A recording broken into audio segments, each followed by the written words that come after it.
বাংলাদেশ ইউনানি ও আয়ুর্বেদিক চিকিৎসা শিক্ষা অর্ডিন্যান্স 2025 জারি এবং কাউন্সিল বাস্তবায়নের দাবিতে সরকারি ইউনানি ও আয়ুর্বেদিক মেডিকেল কলেজের সাধারণ শিক্ষার্থীদের শান্তিপূর্ণ আন্দোলন আজ পৌঁছেছে টানা 45তম দিনে। শিক্ষার্থীদের অভিযোগ, স্বাস্থ্য শিক্ষা বিভাগের সচিবসহ সংশ্লিষ্ট কর্তৃপক্ষের সঙ্গে একাধিক বৈঠক হলেও গৃহীত পদক্ষেপের ন্যায্য দাবিকে উপেক্ষা করে কালো অর্ডিন্যান্স জারির অপচেষ্টা স্পষ্ট হয়ে উঠেছে। গত 11 আগস্ট প্রকাশিত খসড়ায় শিক্ষার্থীদের স্বার্থবিরোধী একাধিক ধারা যুক্ত করা হয়েছে বলে অভিযোগ রয়েছে। ধারা 2.13-তে প্রাতিষ্ঠানিক শিক্ষা ছাড়াই বংশ পরম্পরায় অভিজ্ঞ সম্পন্ন চিকিৎসকদের প্রথাগত লোকজ চিকিৎসক হিসেবে স্বীকৃতি প্রস্তাব।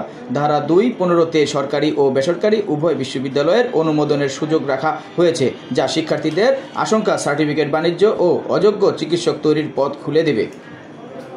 তাদের দাবি, এতে উচ্চশিক্ষা ও গবেষণার সুযোগ উপেক্ষিত হচ্ছে, ভুয়া ও অযোগ্য চিকিৎসক তৈরির ঝুঁকি তৈরি হবে, যা দীর্ঘমেয়াদে দেশের স্বাস্থ্য নিরাপত্তায় ভয়াবহ সংকট ডেকে আনবে।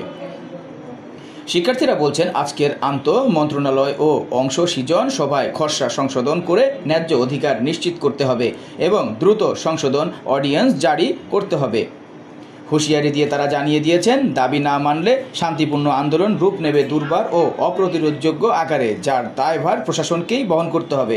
দেশের মানুষের স্বার্থে, মানবতার স্বার্থে এই আন্দোলন অটল। সরকারি ইউনানি ও আয়ুর্বেদিক মেডিকেল কলেজ ও হাসপাতালের সাধারণ শিক্ষার্থীবৃন্দ।